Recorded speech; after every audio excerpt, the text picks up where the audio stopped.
Yo, what's going on? Thanks for tuning in to check this out. This video, I'm going to be doing something a little different. I'm going to do a display on Marvel Universe's most notorious relationships. Yeah, because, finding the time to be in a relationship while being a hero or villain doesn't come without its sacrifices and challenges. So yeah, let's check it out. Starting with the first family of Marvel, Mr. Fantastic and Invisible Woman.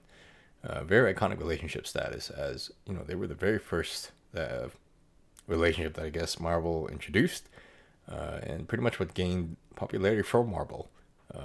As we all know, they ended up getting married, having superpower kids, but not without its shortcomings. Fantastic always put his work ahead of his family, pretty much, and the original story arc didn't end too well for them.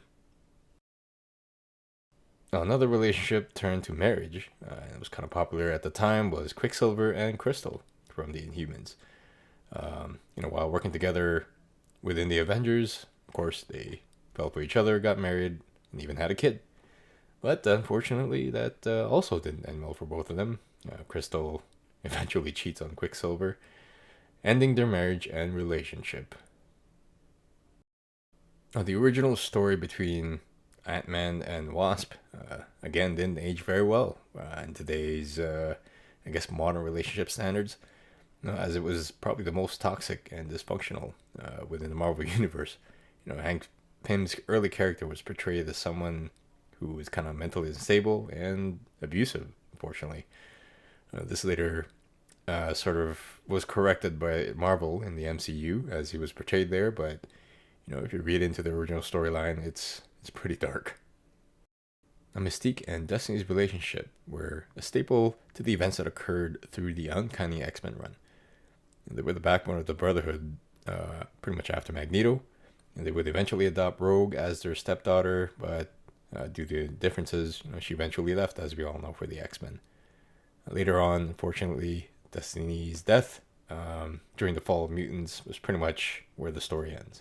I didn't follow much of the story afterwards, but apparently she does come back to life in the Krakoa events. Rogue and Magneto's relationship was probably one of the most controversial ones that occurred in the X-Men universe, being that Magneto was a lot older, but during Rogue's time in the Savage Land when her powers were unstable, Magneto basically kept her company. Now, his control over magnetic fields pretty much allowed him to come in physical contact with Rogue. And this is pretty much how they bonded. Ultimately, that also ended. At this point, you're probably thinking, man, all the relationships that have happened in Marvel have all ended up very tragically or in a very toxic way. But that is not the case for Luke Cage. In Michael Bendis' New Avengers run, him being the leadership spotlight, his relationship with Jessica Jones, who he basically marries and has a kid later on. The story kind of revolves around them and their relationship and raising a family and all that. The chemistry that they have together is very well written, in my opinion, and also modernized in some way, and was very fun to read. As they work through their problems, develop stronger relationship despite the crazy situations, and ended up together at the end of the story. I'm happy at least this one made it out okay. A couple other notable mentions that I guess I won't get into too much detail with, but thought I'd mention was Spider-Man and Silk, aka Cindy Moon, where the same spider that bit Peter bit her as well, and because of that they had an uncontrollable attraction with each other. And there was Hawkeye and Mockingbird, who, as we all know, got married during the events of West Coast Avengers. Unfortunately, did not end well. And then we've got Madame Mask as well, and the Hood, who are more like crime business partners, but eventually they became romantically involved. and we're pretty much together throughout the New Avengers and Masters of Evil House of M story runs. So the moral of the story here, as we can see, has happened to everybody in the Marvel universe. If you're gonna be a hero villain, just know that your relationship won't end well.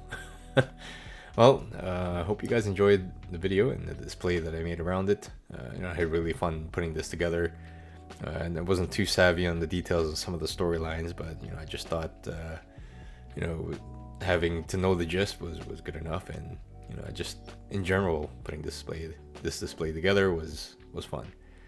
Of course, if I missed any details or misinterpreted anything, please do let me know in the comments. I'd love to hear your thoughts. Anyways, that's all I got. Take it easy, y'all.